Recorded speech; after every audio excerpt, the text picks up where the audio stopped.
What's up, you guys? It's your girl Dee with Let's Talk, and I'm the host of Let's Talk, where we talk about real life situations, real life issues, stuff that is bothering us. We talk about our traumas, how we've healed from them, what we've used to not be so triggered by our traumas. I want to say, but yeah, and I have come a long way. I'm so grateful for that because I was a volatile mother, an angry mother, a screaming mother. Like I was one of the mamas that used to yell for no reason. Okay, just be hollering, just be mad at the world. And I'm so glad that I really did have to go to that mental ward. And that sounds crazy to say that you're glad you had to go to the crazy place. But it's a reason why I say that. I say that because I think if I did not take that time and go to that place or even get the help I needed, I would never have taken the time to understand what trauma is, what triggers are, what emotional intelligence is, and any of that because I wasn't raised around that. Like they tell you all the time, get over it. Oh well, they said it hurt your feelings, let it go, get over it. Do you believe it about yourself? And that's how I was raised. Like, ain't no such thing as having feelings. If you cry, I don't even care if you girl. Get over that shit. Cause tomorrow's another day. You're gonna have to deal with another problem, fight another issue. What you gonna do? Cry every time the world say they don't like you, or every time something happened to you. So that's how it was in my family. And growing up, I guess because, well, not guess, I know because of the trauma that I suffered and the abuse I suffered growing up, it made me very violent. It made me angry. It made me hate the world. It made me mad at everybody. I was lashing out. Me and my mama, like people would think me and my mama had this great relationship. And don't get me wrong, we have a good relationship. But we have a disconnect sometimes in our relationship due to the fact that I personally don't care. The only person opinion that mattered to me is my mama and my grandma and my Uncle Jimmy. Like, and my Auntie Mataru. If those four people are okay with whatever I'm doing in life, or they are proud of me, or whatever, or they be like, okay, Kiki, I see you, Quack, I see you, baby girl, I see you. As long as they can see me growing and doing better in life and becoming a better person, bro, the rest of the world is irrelevant to me. Like, it doesn't matter. Like, nobody opinion about me matters to me. And me and my mama have a disconnect. We had a disconnect, and I'm so glad we had this conversation today because I don't understand how me and my kids have this whole we don't care about how people look at us. We don't care if you think this, that, and third about us. And we do. And my mama, I won't say she doesn't like it. She just wish we didn't have so much of that in us, especially when it comes to her. And I'm like, Mama, we love you dearly. Like, don't get it twisted. Like, we love you. We got your back. Can't nobody talk to you, disrespect you, come at you wrong. But at the same token, we gonna be who we gonna be. We gonna act the way we act because another person opinion about us does not dictate or determine who I am. That's your viewpoint about me. That's how you feel about me, and that's cool. Cause you got some people at my kids' school to be like, oh, I don't like her. She's rude. She hostile. She's aggressive. She's this. And you could be absolutely right. But then ask them same people that said I was hostile, aggressive, or combative, what the situation involved. Like there's one like an incident with the school with my twins. They kept saying that the twins were bullies, the twins was being aggressive, the twins was picking on people, the twins, it was always their fault. And I'm like, so you never really sat and looked at the situation. And this was like the first 2 weeks of school. And after I guess they figured out that my child was not the bully, like I told them, I don't do that bullying stuff. I ain't never been a person to bully people. I don't like to bully people and I don't like to be bullied. So then I become upset and then I become combative and then I do become aggressive because you're trying to tell me about my child when I know my children. And the only reason I say that is because I've given my children that safe space to be who they are, not to be one way at home and then go outside and be another way. No, my kids are exactly who they are wherever they go. They not finna hide who they are. They not finna stop being who they are. Any of that. Wherever they go, that's who they are. What you see is what you get. Now, if they come to your house, they are cleaner at other people's house than they are at home. Like, they won't clean up shit. Unless I tell them to. Now, if they go to other people's houses, they clean up behind themselves, they do all of it. Except at their grandma's house. They not gonna do this at their grandma's house either. They made messes over here, honey. And she be so mad because she was like, oh, you go here, y'all clean up, y'all do that. I'm like, respectfully, they do. That means that we raised them well. And that means they feel safe at home to do and act however they want to act. And I'm okay with that.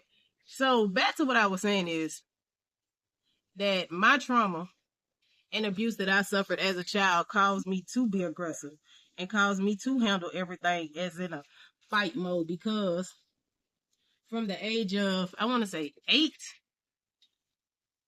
into, crazy part, up until I was 24, 25, the abuse lasted that long. Like, I was solicited and everything.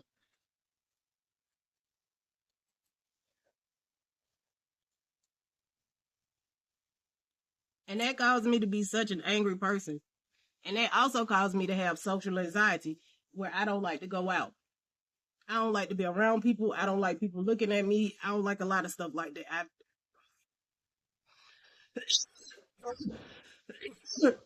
like doing this podcast.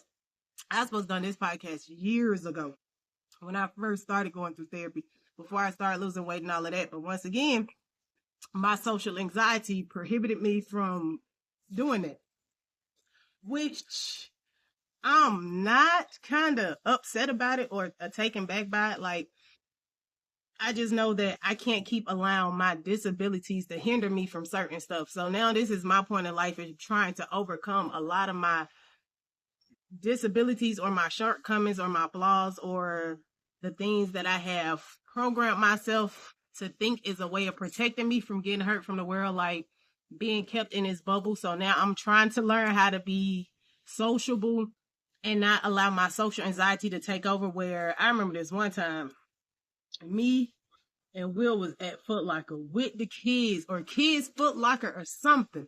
And it was like crowded as hell. And remind you, me and this man always had money. So us going to the mall wasn't out of the ordinary. Like, we just gonna go to the mall just because, oh, we wanted a pair of shoes or something like that. So this particular day, we go to the mall not thinking nothing of it, because, nobody get no fuck about income tax money when you really out here, on your grind, because you making money. So you can just go to the store and buy shit. You can go to the mall whenever you want to, not just when income tax comes. Bro, we get to this goddamn mall, yo. When I tell you, it was people on top of people on top of people, people with them little scroller things that's in the mall. And I ain't never been one of the mamas that goddamn did one of them things. Because once my children learn how to walk, nigga, we finna all walk slow. Go around us and none of that, because that shit just too bulky in the way. So I ain't never like one of them push things, or I used to have my own scroller. Fuck out of it. So we in there. We in Kids Foot Locker.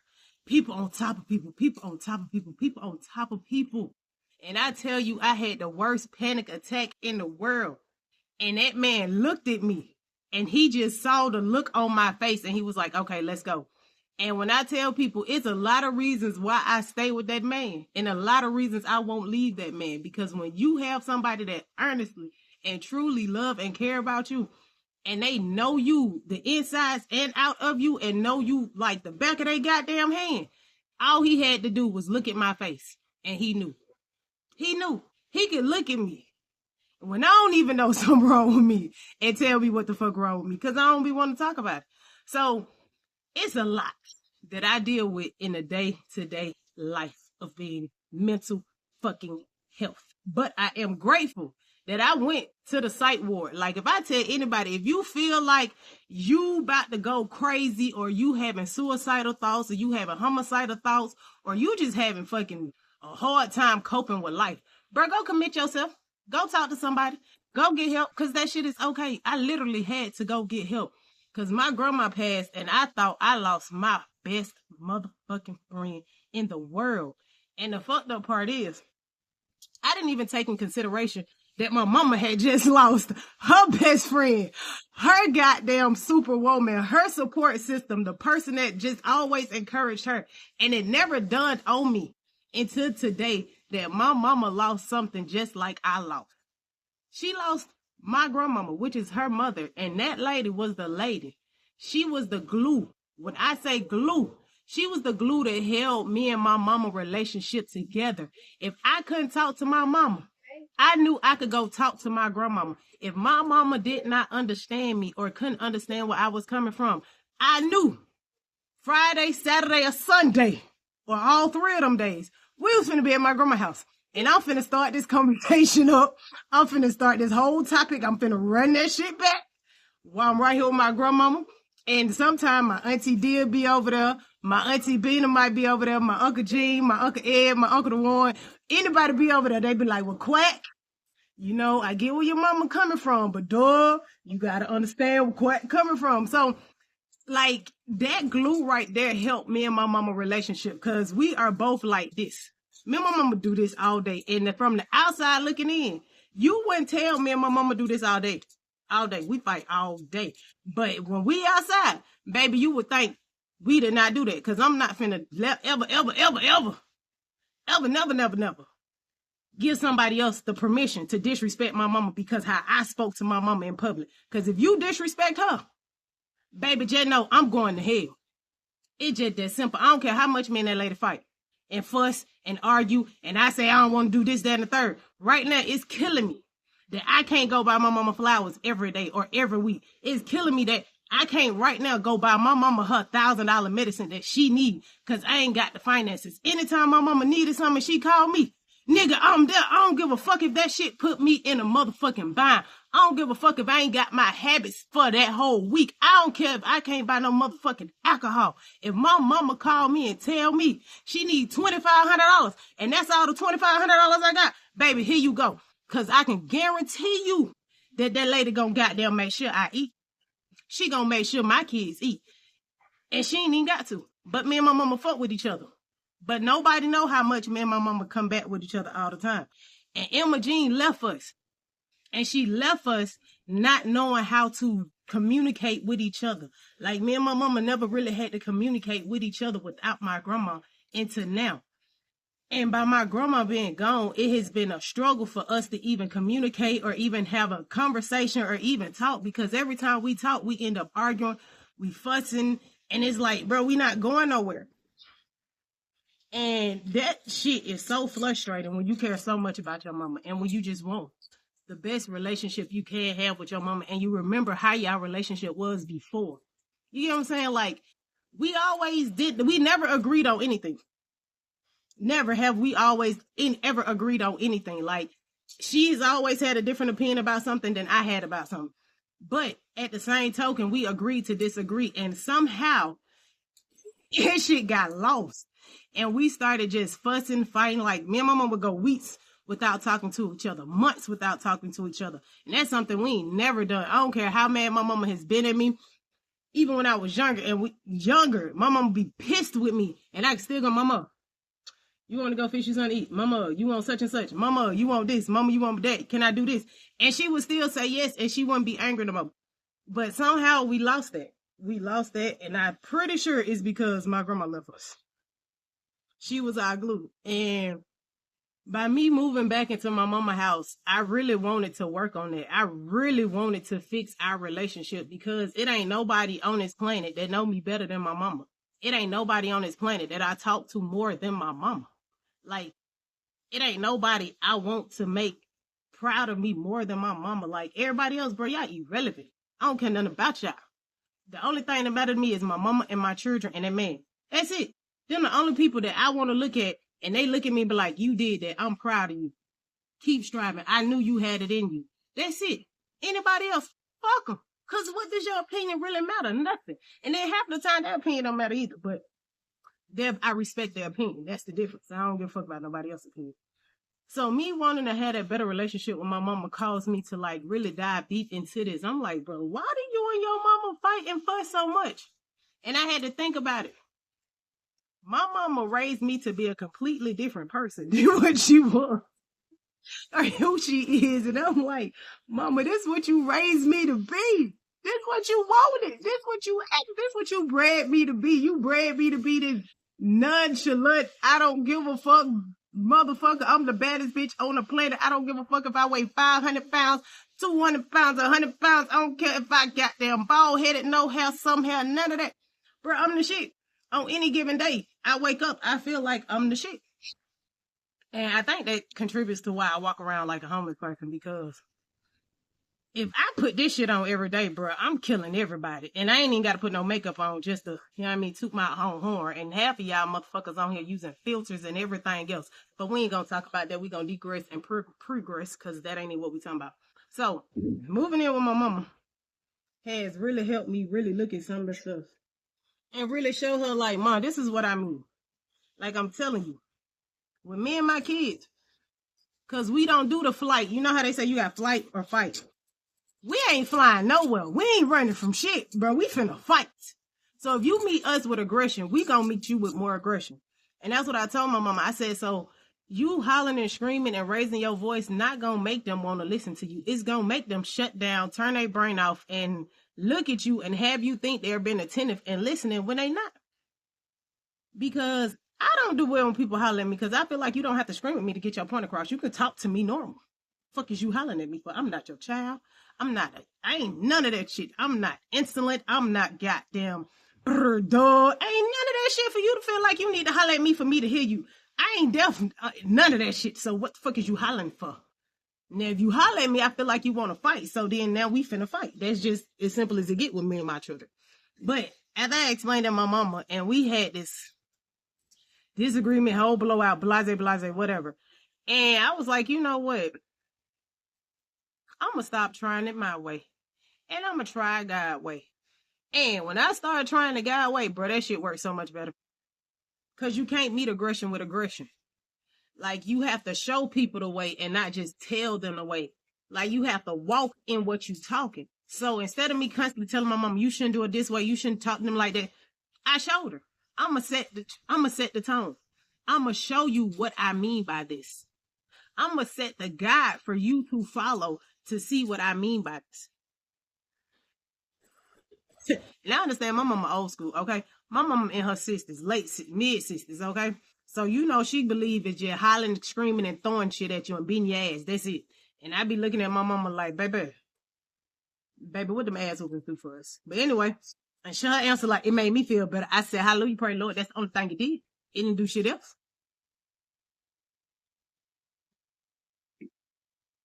But by me doing that, and not just kept poking and prying, like, no, you shouldn't do it that way. No, you shouldn't do it that way. Oh, you raised us wrong. That's why I raised my kids this way.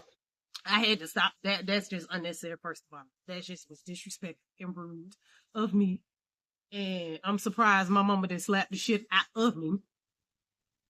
And yeah, but after I let all that go, and I started setting the tone and showing her the example of what I meant by what I was saying.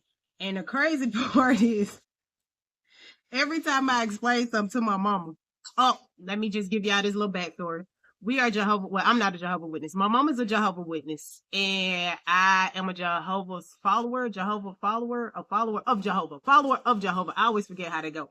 So I go to the Kingdom Hall for the Bible study and for Saturday worship. What is that called? What the shit? Oh, but anyway, and I don't been going all my life, but I ain't never been baptized. Trust me, believe me when I say this. I love going there. I adore the people that are Jehovah's Witnesses. I really, truly feel like, to me personally, just because I've been around different religions, different people, different everything, and I talk to people about their religion and how they operate and all of that, I will say the people that I feel that I want to say this, that try or at least live up halfway to that example that Jesus gave us to follow are Jehovah's Witnesses. Like, you won't find a brother that don't work, okay? All on got jobs. And when they say the contributions for the Kingdom Hall, this, that, and the third, that's exactly what it's for. Them folks ain't getting paid. But I like the service and what they speak about. And so, anyway, back to the story. So, every time me and my mama had a disagreement of how I was raising my kids, the funny part that it would come up in the talk at the Kingdom Hall. And I'd be like, sitting there like, okay. And me personally, in my head, I don't need nobody to give me my accolades or pat me on the back, because I've always been a person like, oh, girl, you did that. Oh, you the bomb. Oh, you the shit. Oh, yeah, you rocking that. Oh, yeah, you it. That's always been me. Even though I'm the one that's always in the background, just because I'm in the background, that does not mean that I'm shy or I have low confidence or low self-esteem or none of that. That just means, bitch, I don't gotta do all that extra shit for attention. I can just sit here and get it. Like, all that ain't for me. I ain't gotta do all that. If I want to get up and shake my ass, I'm gonna shake my ass. But most of the time, I just like to sit back, observe, and look pretty, because The fuck, I'm pretty. I just feel like I can do that. And I don't too hardly much wear makeup unless I've been crying all day. So if you see me with makeup, just know I don't had a bad day. A real bad day. Real bad day. Yeah, so what was I saying? Yeah, so when we go to the Kingdom Hall, the brothers will actually be talking about the same thing we was talking about.